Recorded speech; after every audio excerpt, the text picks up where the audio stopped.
Hello friends, আজকে class 8-এর lesson 1 the wind cap Jane ইউলেনে লেখা এই শর্ট স্টোরিটা আজ আমরা পড়ব। তো যারা ক্লাস 8-এর স্টুডেন্টস রয়েছে তাদের জন্য ভিডিওটা অবশ্যই উপকার আসবে, আর যারা বেসিক ইংলিশ লার্নার রয়েছে তারাও দেখতে পাবে যে কীভাবে লাইন বাই লাইন ধরে ধরে পড়তে হয় এবং অর্থ করতে হয়। তো চলো শুরু করা যাক আজকের ভিডিও। দেখো, there was once a lad. Friends, এই যে দেয়ার ওয়াজ ওয়ান্স এই যে ফ্রেজটা, এটার অর্থ কি হচ্ছে? এটার অর্থ হচ্ছে কোনো এক সময় ছিল, কোনো এক সময় ছিল। এ ল্যাড একটা ছেলে, বয় একটা ছেলে ছিল। তাহলে এখানে এ ল্যাড না যদি করা হয় a tiger, a tiger, there was once a tiger, কোনো এক সময় একটা বাঘ ছিল। দেয়ার ওয়াজ ওয়ান্স আ ম্যান, কোনো এক সময় কোনো একটা মানুষ ছিল। তো এই যে ফ্রেজটা, এই ফ্রেজটার ব্যবহার কি? দেয়ার ওয়াজ ওয়ান্স, কোনো এক সময় কেউ ছিল। এ সম্পর্কে যখন আমরা বলতে চাই তখন আমরা এরকমভাবে আরম্ভ করি, দেয়ার ওয়াজ ওয়ান্স। তারপরে দেখো, ল্যাডের পর দেওয়া আছে, এই ল্যাডের পর দেওয়া আছে হু। হু কি বলছে? কার সম্পর্কে বলছে? হু হচ্ছে এই যে ছেলেটা, এই ছেলেটার সম্পর্কে এক্সট্রা ইনফরমেশন দেওয়া হবে। সেই জন্য আমরা রিলেটিভ ক্লজে আমরা একটা কনজাংশন ব্যবহার করেছি, সেটা হচ্ছে হু।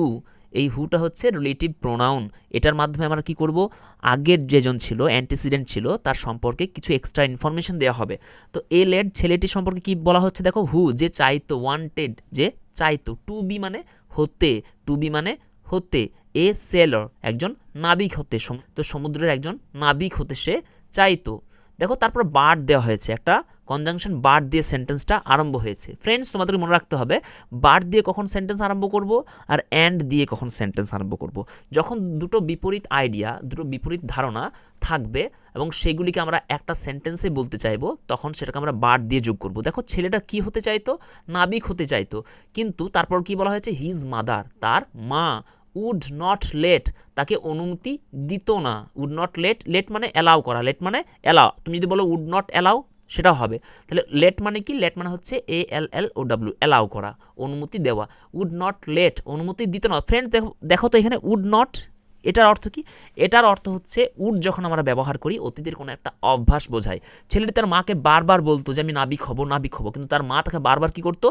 না বলে দিত। অর্থাৎ অতীতের একটা অভ্যাসের কথা বলা হয়েছে এখানে, সেই জন্য আমরা উড ব্যবহার করি। আর এখানে তাকে অ্যালাউ করতো না, সেই জন্য উড নট অ্যালাউ বা লেট। তাহলে হিজ মাদার, তার মা, উড নট লেট, তাকে অনুমতি দিত না। কিসের অনুমতি দিত না? হিম, তাকে। গো টু দ্য সি, সমুদ্রে যাওয়ার তাকে অনুমতি দিত না। সমুদ্রে যাওয়ার অনুমতি তার মা তাকে দিত না। তারপরে দেখো, তার মা তাকে কি বলতো? দেখো, ইনভার্টেড কমার মধ্যে রয়েছে double inverted comma, child, hey আমার ছেলে, what do you know of selling, তুমি তুমি যে সমুদ্রে যাবে, তুমি সেলিং সম্পর্কে তুমি কি জানো? অর্থাৎ জাহাজ চালনা সম্পর্কে তুমি কি জানো যে তুমি সমুদ্রে যাবে? সি উড সে, সে এটা কিন্তু বারবার বলতো। সি উড সে যদি সে বলতো, সি সেইড, সে বলতো, কিন্তু এখানে উড সে বলা হয়েছে কারণ এটা একটা অভ্যাস। সে বারবার এই কথাই বলতো, যখন তার ছেলে বলতো আমি সমুদ্রে যাব, আমি নাবিক হব, তখন কিন্তু বারবার একই কথাই বলতো যে তুমি সমুদ্রে যাবে, তুমি সেলিং সম্পর্কে, তুমি জাহাজ চালনা সম্পর্কে তুমি কি জানো যে তুমি সমুদ্রে যাবে? তো তার মা তাকে বলতো। এখানে উড সে মানে নিয়মিতভাবে অতীতে কোনো একটা কথা বলতো। এখানে আমরা ইউজ টু ব্যবহার করতে পারি অথবা উড ব্যবহার করতে পারি। তারপরে দেখো, ইউ, এই যে আর ই দেওয়া আছে, এটা হচ্ছে কন্ট্রাক্টেড একটা রূপ, এটা হচ্ছে ARE-কে ছোট করে লেখা যায়। তো you are a farmer's son, a farmers sons. দেখো, এখানে অ্যাপোস্ট্রফি এস, এটা হচ্ছে পজিটিভ ফর্মে দেওয়া আছে। তুমি একটা, ইউ আর তুমি হও, এ মানে একটা, ফার্মার্স মানে চাষির, সান মানে ছেলে, তুমি একটা চাষির ছেলে, কমা দেওয়া আছে। ইউ নো, তুমি জানো, ইউ নো তুমি জানো, the turn off the seasons, এই যে ব্যবহার করা হয়েছে দেখো না, দ্য টার্ন অফ, এই ঋতু যে চক্রাকারে আবর্তিত হয়, সেই ঋতুর আবর্তন সম্পর্কে তুমি জানো। ইউ নো তুমি জানো, the turn off the seasons, ঋতুর আবর্তন সম্পর্কে তুমি জানো যে কখন কোন ঋতুটা আসে, কারণ তুমি একজন চাষির ছেলে। অ্যান্ড, এবং, দেখো এখানে অ্যান্ড যোগ করা হয়েছে, অ্যান্ড দিয়ে দুটো সেন্টেন্সকে যোগ করা হয়েছে। আর প্রথম যে সেন্টেন্সটা, সেখানে বাট দেওয়া হয়েছিল। কি বলেছিলাম? যে বাট হচ্ছে দুটি পরস্পর বিরোধী আইডিয়াকে যখন যোগ করব তখন সেটাকে বাট দিয়ে যোগ করব, আর যখন একই বা সিমিলার কোনো একটা জিনিসকে, কোনো একটা বিষয়বস্তুকে যোগ করা হবে, দুটি বাক্যকে যোগ করা হবে, তখন অ্যান্ড দিয়ে যোগ করব। তাহলে তুমি চাষির ছেলে, তুমি কি জানো? তুমি সিজনের, তুমি ঋতুর পরিবর্তন সম্পর্কে তুমি জানো। আর কি জানো? এখানে আর এই শব্দে আমরা অ্যান্ড ব্যবহার করব। Are the smell of the soil, তুমি মাটির গন্ধ জানো। বাট, দেখো ফ্রি বাট দিয়ে সেন্টেন্সটা আরম্ভ করা হয়েছে, অর্থাৎ এবারে বিপরীত কিছু বলা হবে। কি বলা হচ্ছে বিপরীত? ইউ ডু নট নো, দেখো এখানে বলা হয়েছে তুমি জানো, আর তারপরে বাট দিয়ে বলা হয়েছে ডু নট নো, তুমি জানো না, দ্য সি, সমুদ্রকে তুমি জানো না। তো তোমরা বুঝতে পারলে অ্যান্ড আর বাট কখন ব্যবহার করা হয়। তারপরে দেখো নাও, এখন, দ্য বয়, এখন সেই ছেলেটি, হুজ, যার, নেম, নাম, ওয়াজ, ছিল, জন, জন।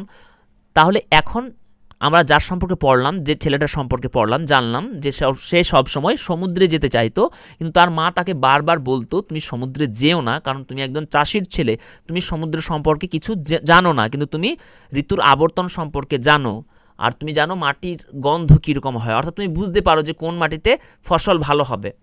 তো এখন বলা হচ্ছে সেই ছেলেটার নাম হচ্ছে জন। জন কি করতে হবে? Had always অবেড। তো John has always অবেড।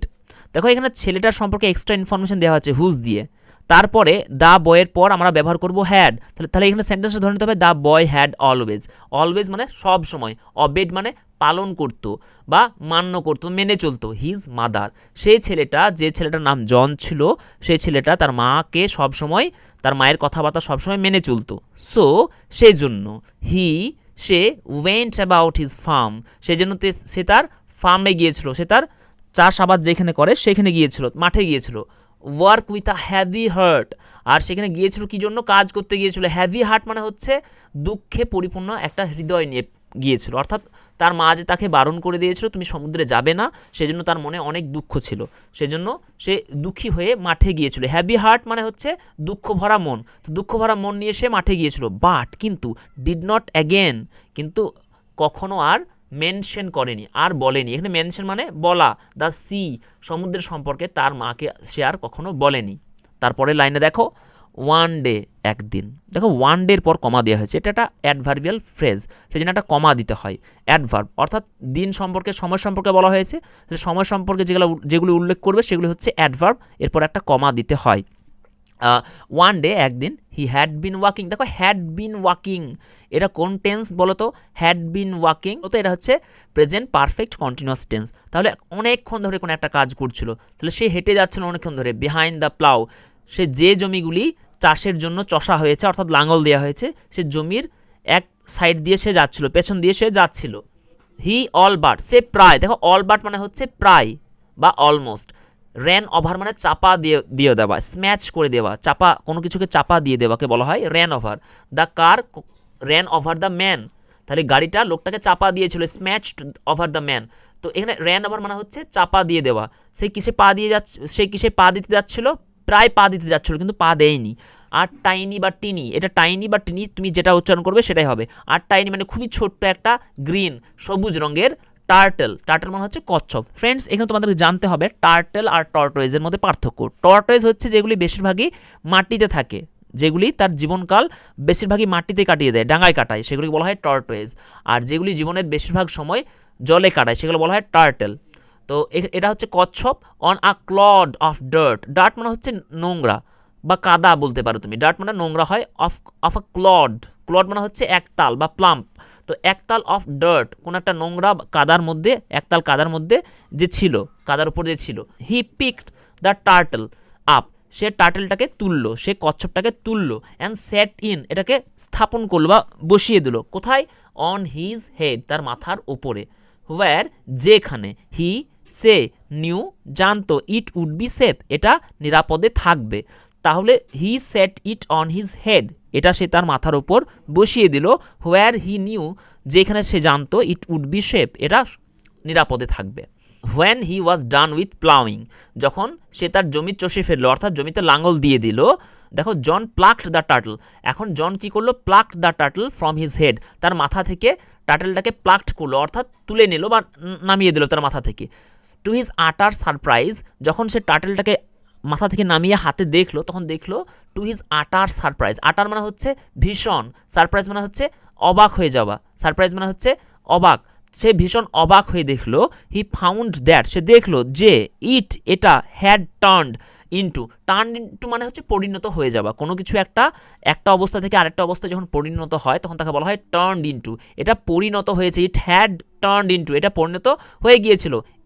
A tiny green into a tiny green fairy, একটা ছোট্ট পরিম্যান মানব, ছোট্ট একটা পরিমানবে পরিণত হয়ে গেছে। দেখো ফেয়ারি বা এগুলিকে বলা হয় এলভস বা নিম্ফ, পরীকে বলা হয় এলস বা নিম্ফ বা ফিয়ারি। তো এখানে ফিয়ারি ব্যবহার করা হয়েছে, ফিয়ারি ম্যান একটা পরিমানবে, অর্থাৎ একটা মানব যে কিন্তু পরী, যে কিন্তু যার মধ্যে যে কিন্তু জাদু জানে বা যে অনেক কিছু করতে পারে যেগুলি মানুষে করতে পারে না, সেরকম একটা ছোট্ট সবুজ রঙের একটা পরিমানবে পরিণত হয়ে গিয়েছিল। দ্যাট এই দ্যাট হচ্ছে ম্যানকে, এটা ম্যান সম্পর্কে দ্যাট একটা এক্সট্রা ইনফরমেশন দেবে। দ্যাট যে স্টুড আপন, যে দাঁড়িয়েছিল, হিজ পাম তার পামের ওপর, অর্থাৎ PALM পাম মানে হচ্ছে হাতের তালুর উপর যে ছোট্ট মানবটা পরিমানবটা দাঁড়িয়েছিল, কার হাতে? জনের হাতে।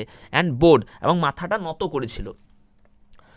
কি বলছে সে পরিমানবটা, এই ছোট্ট পরিমানবটা কি বলছে তাকে, জনকে? I thank you. দেখো কারো যখন কোনো একটা উক্তি বলা হয় তখন সেটাকে ডাবল ইনভার্টেড কমার মধ্যে রাখা হয়। তো আই থ্যাংক ইউ, আমি তোমাকে ধন্যবাদ জানাচ্ছি, আমি তোমাকে ধন্যবাদ জানাই। ফর ইওর কাইন্ডনেস, তোমার এই যে কাইন্ডনেসের জন্য, তোমার এই দয়ার জন্য, তুমি আমার উপর যে দয়া দেখিয়েছো, অর্থাৎ আমি কাদার মধ্যে ছিলাম, তুমি তুলে তোমার মাথায় আমাকে স্থাপন করেছিলে সেজন্য। Tell me your heart's desire, দেখো এখানে পজিটিভ ফর্ম ব্যবহার করা হয়েছে। হার্টস ডিজায়ার মানে হচ্ছে মনের ইচ্ছা। অ্যান্ড আই উইল, ILL মানে হচ্ছে WILL উইল, এটা ছোট করে লেখা হচ্ছে আই উইল গ্রান্ট ইট, আমি এটা পূরণ করব।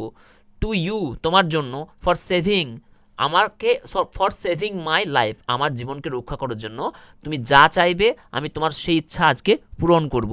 সেড দ্য ফিয়ারি, ফিয়ারিটা পরীটা বলল। জন বোর্ড, জনও সে পরীটাকে দেখে মাথা নত করলো। জন বোর্ড ব্যাক, জনও সেই পরীটার মতো, পরীটা যেহেতু মাথা নত করেছিল, জনও তাকে দেখে মাথা নত করলো। বাট সেড নাথিং, কিন্তু কিছুই বলল না। অলদো মানে যদিও, অলদো মানে যদিও, দেখো অলদো যদিও, তারপর সেন্টেন্সটা হবে তবে। একটা সেন্টেন্সে যদি যদিও থাকে তারপর একটা মানে হবে বাংলাতে তবে, কিন্তু এখানে যদিও ব্যবহার যখন করবো অলদো, তখন কিন্তু আর তবের ইংরেজি ব্যবহার করবো, তখন একটা কমা দিয়ে দেবো। এখানে একটা কমার ব্যবহার করা হয়েছে।